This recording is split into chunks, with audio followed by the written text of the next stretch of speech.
अस्सलाम वालेकुम, मैं हूं कलीमुल्ला। आज हम बात करेंगे अज़रबैजान बाकू में कंस्ट्रक्शन मेंटेनेंस सर्विसेज के हवाले से।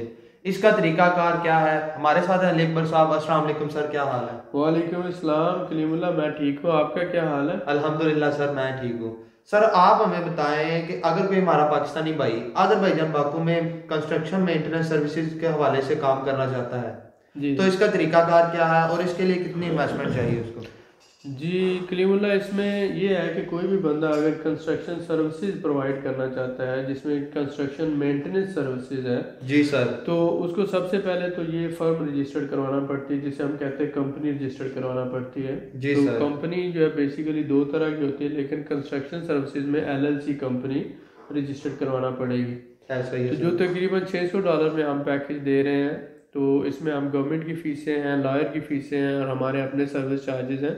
लेकिन अगर हम किसी लॉयर से ये सर्विस लेते हैं तो वो 1200 से $1500 तक का ये पूरा पैकेज देता है। तो हमने वो रिड्यूस करके तकरीबन $600 में ये पैकेज दिया अपने क्लाइंट को।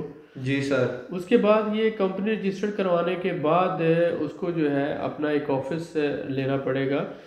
तकरीबन $400 का वो ऑफिस है, ठीक है। उसके बाद अपना वो लोकल मैनेजर हायर करना पड़ता है, 200 से $250 तक एक अच्छा लोकल मैनेजर आप हायर कर सकते हैं। तो आपको कंपनी रजिस्टर करवाने के साथ साथ अपना जो है बिजनेस सेटअप जिसे हम कहते हैं, ऑफिस है, ऑफिस मैनेजर है, आपका विजिटिंग कार्ड है, वो सारे मामला, आपको बैंक अकाउंट है, ये सारी चीज़ें जी सर। मेंटेन करना पड़ती हैं। उसके बाद ये आ जाता है कि आपके पास प्रोफेशनल लोग होने चाहिए, जिसमें कंस्ट्रक्शन सर्विसेज के लिए आपके पास जिसे हम मेसन या मिस्त्री बोलते हैं, ऐसा ही है सर। इलेक्ट्रिशियन होते हैं, प्लम्बर होते हैं, उसके अलावा डिफरेंट जो है पेंटर आ जाते हैं। तो आप वॉलपेपर लगाने वाले लोग आ जाते हैं। तो आपने देखा आपके पास मेसन होना चाहिए, जनरल वर्कर होना चाहिए, इलेक्ट्रिशियन होना चाहिए, पेंटर होना चाहिए, और उसके अलावा ये वॉलपेपर वगैरह लगाने के लिए या हत्ता कि आपके पास फर्नीचर के लिए भी लोग मौजूद होने चाहिए। जी सर। ठीक है। तो जब आपके पास ये पूरी टीम मौजूद है तो आप ये सर्विसेज अनाउंस करते हैं।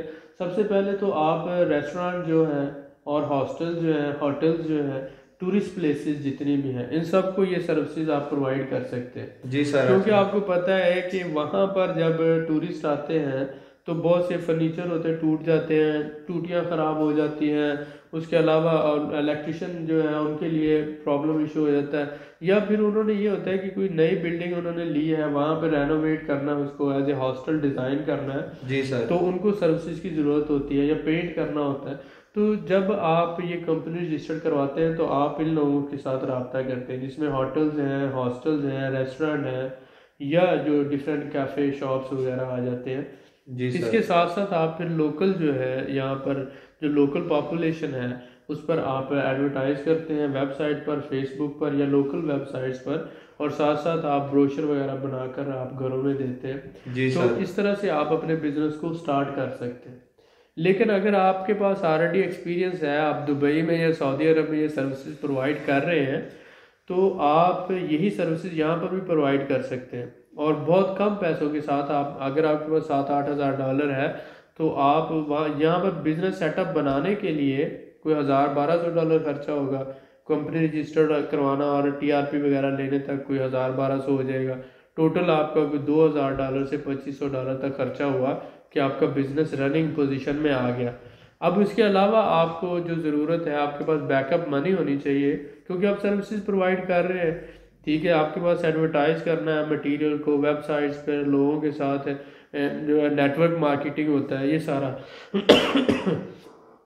तो मिनिमम मेरे ख्याल में अगर आपके पास 7-8 हज़ार डॉलर है तो आप ये बिजनेस कर सकते हैं। लोकल यहाँ पर आपको बहुत से वर्कर मिल जाते हैं, जिनमें पेंटर हैं, इलेक्ट्रिशियन है, प्लम्बर हैं। आपको अपनी एक टीम डेवलप करना होती है, और बहुत से वर्कर आप बाहर से, पाकिस्तान से या इंडिया से भी मंगवा सकते हैं। ठीक है, और ऑनवर्ड आप ये सर्विसेज प्रोवाइड कर सकते हैं। जहाँ तक रही बात सर्विस चार्जेस की, तो जी सर्विस सर। चार्जेस यहाँ पर बहुत अच्छे हैं। आप यहाँ पर देखें कि मजदूर की तनख्वाह जो है, यानी डेली वेजेस जो है, तकरीबन 20 मनात पर डे मजदूर ले रहा है। जी सर। और जो मिस्त्री है तकरीबन 40 मनात ले रहा है पर डे। इसी तरह से जो पेंटर है उसकी भी 30-35 मनात पर डे तक चली जाती है। ठीक हो तो गया सर। इलेक्ट्रिशियन जो है जॉब टू जॉब वो चार्ज करता है। तो इसका मतलब ये है कि सर्विस चार्जेस बहुत अच्छे हैं। और तकरीबन 1 करोड़ आबादी वाला मुल्क है, जहाँ 40-50 लाख टूरिस्ट भी आ रहा है, तो बिज़नेस ग्रो हो रहा है। साथ ही साथ यहाँ पर मेजर कंस्ट्रक्शन कंपनीज काम कर रही हैं। तो अगर आपके पास 40-50 लोगों की वर्क फोर्स है, तो आप एज ए सब कॉन्ट्रैक्टर काम लेकर, पेंटिंग का काम लेकर, इलेक्ट्रिशियन का काम लेकर या प्लम्बर का काम लेकर, वायरिंग वगैरह का काम लेकर आप अपनी सर्विसेज इंट्रोड्यूस करवा सकते हैं, और एज ए सब कॉन्ट्रैक्टर, मेन कॉन्ट्रैक्टर के साथ एज ए सब कॉन्ट्रैक्टर भी आप काम कर सकते हैं। जी सर, बहुत शुक्रिया। सर मैं आपसे जानना चाहूँगा कि जैसा कि आप जानते हैं हमारे बहुत से भाई कंस्ट्रक्शन मेंटेनेंस सर्विसेज जो है ना दुबई और सऊदीया में प्रोवाइड कर रहे हैं। जी जी। तो वहाँ के लोगों का जो रवैया है, अरबियों का जो रवैया है वो बहुत रूड है, बहुत ज़्यादा। वो जो है ना हमारे भाइयों को आप जानते हैं कि किस तरह वो करते हैं उनके साथ। क्या यहाँ के लोगों का इस तरह का रवैया है, या वो किस तरह का रवैया अख्तियार करते हैं पाकिस्तानी लोगों के साथ? यहाँ पर जितने भी लोग हैं लोकल, उनका बहुत वेलकमिंग है। ये लोग जो है पाकिस्तानियों को या मुस्लिम जितने भी हैं उनको बहुत ज़्यादा लाइक करते हैं। जी सर। फॉरेनर्स को स्पेशली ये वेलकम करते हैं। इसी वजह से पिछले 2-3 साल में टूरिज़्म बहुत ज़्यादा ग्रो हुआ है। उसके अलावा अगर आप कोई सर्विस प्रोवाइड करते हैं तो ये उसको बहुत ज़्यादा वैल्यू देते हैं। ये समझते हैं कि इनके लोकल लोग जो है इतने प्रोफेशनल नहीं है जितने फॉरेनर हैं। जी तो सर। इस वजह से ये आपसे सर्विस लेने को तरजीह देते हैं। तो अगर आप कोई भी सर्विस, जैसे आप गाड़ियों की वर्कशॉप है तो फॉरेनर के पास लाइनें लगी हुई होती हैं। इसी तरह से अगर आप बार्बर सलून बनाते हैं, ब्यूटी पार्लर बनाते हैं, या कोई भी आप बिजनेस सपोज करें आपने गारमेंट की शॉप बनाई है, तो फॉरेनर के से चीज़ें लेने को ये तरजीह देते हैं। जी सर। इनके ख्याल में फॉरेनर जो अच्छी सर्विस प्रोवाइड करता है, तो इसलिए ये बहुत वेलकमिंग है। सऊदी अरब और दुबई की निस्बत यहाँ की लोकल पॉपुलेशन बहुत ज़्यादा सपोर्ट करती है और आपसे बहुत ज़्यादा प्यार करती है और इज़्ज़त करती है। जी आप सर। आसानी से इस सोसाइटी में पेनिट्रेट कर सकते हैं, आप इस सोसाइटी का हिस्सा बन के रह सकते हैं। जी सर, बहुत शुक्रिया। सर आप जैसा कि जानते हैं कि कंस्ट्रक्शन सर्विसेज के लिए ज़बान का होना बहुत ज़रूरी है, लैंग्वेज प्रॉब्लम भी बहुत ज़्यादा है। तो ये इस मसले को किस तरह हल किया जा सकता है? जी, आप यहाँ पर जब कोई भी फॉरेनर बिजनेस शुरू करता है तो वो अपनी कंपनी का कंपनी मैनेजर रखता है, जी सर। जिसको आधी ज़बान भी आती है और साथ साथ वो इंग्लिश भी समझता है। लेकिन इसके साथ साथ यहाँ पर लैंग्वेज ट्रेनिंग सेंटर है, तो कोई भी बंदा यहाँ पर किसी लैंग्वेज ट्रेनिंग सेंटर में दाखिला लेगा, 3 से 4 महीनों में वो आसानी से ज़बान सीख जाता है। आधी ज़बान जो है लिखने में भी ये इंग्लिश की तरह ही लिखी जाती है, इंग्लिश अल्फ़ाबेट्स में, पढ़ने में भी उसी तरह आसान है, लेकिन प्रोनाउंसिएशन का थोड़ा फ़र्क होता है। तो इसलिए अगर आप ये ज़बान सीखना चाहते हैं तो कोई भी लैंग्वेज ट्रेनिंग सेंटर में 2 से 3 महीनों में आप आसानी से ज़बान सीख सकते हैं। यानी मिडिल मैट्रिक पास बंदा भी आसानी से ये ज़बान सीख लेता है, कोई इतनी मुश्किल नहीं है। जी सर, बहुत शुक्रिया। सर मैं आपसे जानना चाहूँगा, अगर कोई हमारा पाकिस्तानी भाई आज़रबाईजान बाकू में कंस्ट्रक्शन मेंटेनेंस सर्विसेज का बिजनेस करता है, तो उसको हेल्पर और जो कारीगर की ज़रूरत होती है वो यहाँ से आपने बताया कि मिल जाते हैं, तो उनकी तनख्वाह पे वो मंथली तनख्वाह पे काम करेंगे कि डेली बेसिस पे काम करते हैं? जी बिल्कुल, अगर तो आप मंथली सैलरी पर हायर करते हैं जी सर, तो इस कंडीशन में भी लोग आपको मिल जाते हैं। आप वर्कर है, पेंटर है, इलेक्ट्रिशियन है, प्लम्बर है, मंथली वेजेस पर भी रख सकते हैं। जी सर। और उसके साथ साथ आप डेली वेजेस पर भी लोगों को हायर कर सकते हैं। जब आपके पास कॉन्ट्रैक्ट होता है, आपके पास लिस्ट है, आप लोगों को बुला सकते हैं। लेकिन अगर आप रेगुलरली काम करना चाहते हैं और आपको समझ है कि हमारी कंपनी का इतना पोटेंशियल है और हमारे पास इतने ऑर्डर्स मौजूद हैं, तो उस वक्त फिर आपको ज़रूरत होगी मंथली बेसिस पे लोगों को रखने की। क्योंकि अगर आपको ऑर्डर मिल जाता है और आपको लोग नहीं मिलते हैं तो आप इस तरह से वो काम नहीं कर सकेंगे। तो बेटर ये है कि आप मंथली बेसिस पर लोगों को रखें, ठीक है। लेकिन यहाँ पर लोकल दोनों सूरतों में अवेलेबल है, आपको मंथली बेसिस पर भी अवेलेबल है, डेली बेसिस पर भी अवेलेबल है। ये आप पे डिपेंड करता है कि आपका बिजनेस करने का मेथड क्या है, जी सर, स्टैंडर्ड ऑपरेटिंग प्रोसीजर क्या है, और आप किस तरह से इस बिजनेस को लेके चलते हैं। अगर तो ऑलरेडी आपका दुबई में, सऊदी अरब में, पाकिस्तान में या मलेशिया में इस तरह का एक्सपीरियंस है और आप इस तरह की कोई कंपनी चला रहे हैं, तो आप यहाँ पर भी सक्सेसफुली इस बिज़नेस को रन कर सकते हैं। न्यू कमर्स के लिए हमेशा से प्रॉब्लम्स होते हैं, उनको एक लर्निंग पीरियड होता है, लर्निंग कर्व होती है, उससे गुजरते हुए एक टाइम लग जाता है। उस दौरान उनका जो इनिशियल कैपिटल होता है वो भी ज़ाया हो जाता है और वो सर्वाइव नहीं कर पाते मार्केट के अंदर। इसलिए हम ये कहते हैं कि हमेशा एक्सपीरियंस लोग जब आगे बढ़ेंगे तो वो इसमें ज़्यादा आसानी से कामयाब हो सकते हैं। जी सर, बहुत शुक्रिया। सर मैं आपसे जानना चाहूँगा कि सर्विसेज बिजनेस में टैक्स पे करना पड़ता है?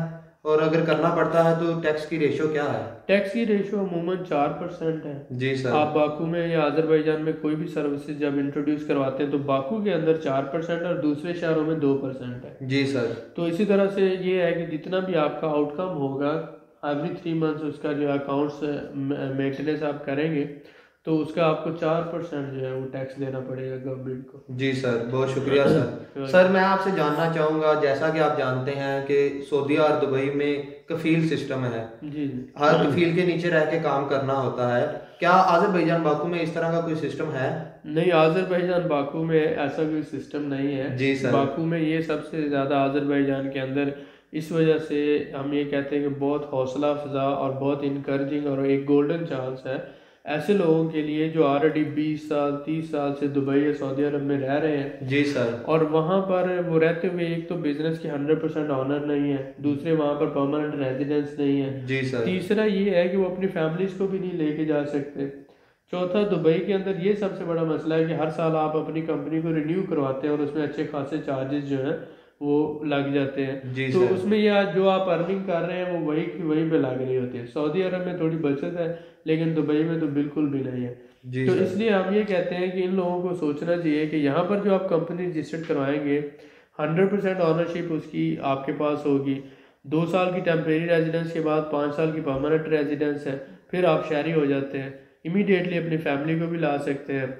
आबो हवा यहाँ की बहुत अच्छी है, मौसम बहुत अच्छा है, लोकल पॉपुलेशन बहुत ज़्यादा वेलकमिंग है और बहुत ज़्यादा जो है आप यहाँ पर फ्रेंडली और ब्रादराना तरीके से यहाँ पर बीइंग अ मुस्लिम आप रह सकते हैं। और यहाँ पर कोई हलाल हराम का भी इतना ज़्यादा इशू नहीं है, 98% जो है मुस्लिम आबादी है। तो इसलिए ये सारे फैक्टर्स जो हैं बहुत अच्छे हैं। टर्किश कल्चर है, कल को आप फर्दर अपने बिजनेस को ग्रो करना चाहते हैं तो बॉर्डरिंग कंट्री रशिया और टर्की तक आप अपना बिजनेस एक्सपैंड कर सकते हैं। तो अगर आपके पास 8-10 हज़ार डॉलर तक की इन्वेस्टमेंट है तो मेरे ख्याल में आपको वो यहाँ पर एक छोटा सा सेटअप स्टार्ट कर लेना चाहिए। आप अपने बच्चों का और अपनी फैमिली का फ्यूचर सिक्योर कर सकते हैं और ऑनवर्ड यहाँ से दुबई से तकरीबन 200-250 डॉलर की रिटर्न टिकट है। हर महीने 2 महीने में आप चक्कर लगाकर अपने बिजनेस को मैनेज करते रहें और साथ साथ इसको एक्सपैंड करते रहें। तो कंस्ट्रक्शन मेंटेनेंस के हवाले से यहाँ पर बहुत ज़्यादा स्कोप है और बहुत ज़्यादा कमी भी महसूस होती है क्योंकि इंडिया और पाकिस्तानी यहाँ पर कम्युनिटी इतनी ज़्यादा नहीं है, अभी अनसैचुरेशन है। तो जैसे जैसे बिज़नेस ग्रो करता जाएगा और जैसे जैसे ये लोग यहाँ पर आते जाएंगे तो यहाँ के लॉज और कानून जो है वो बदलता जाएगा। तो अभी तो बहुत ज़्यादा आसानियाँ हैं लेकिन आने वाले वक्त में हो सकता है यहाँ पर भी पेचीदगियाँ हो जाएँ। तो इसलिए जो लोग अपनी फैमिली के साथ माइग्रेट करना चाहते हैं और उनके पास छोटी इन्वेस्टमेंट मौजूद है, कोई 10-12 हज़ार डॉलर भी है, तो वो बड़ी आसानी से यहाँ पर एक सेटअप बनाकर वो उस सेटअप को सक्सेसफुली रन कर सकते हैं और एक अच्छी सक्सेसफुल ज़िंदगी यहाँ पर गुजार सकते हैं। जी सर, बहुत शुक्रिया। सर मैं आपसे जानना चाहूँगा कि होम मेंटेनेंस सर्विसेज के लिए जो मटेरियल चाहिए होता है, वॉलपेपर, पेंट्स वगैरह, क्या उसकी यहाँ पे होलसेल मार्केट है कोई?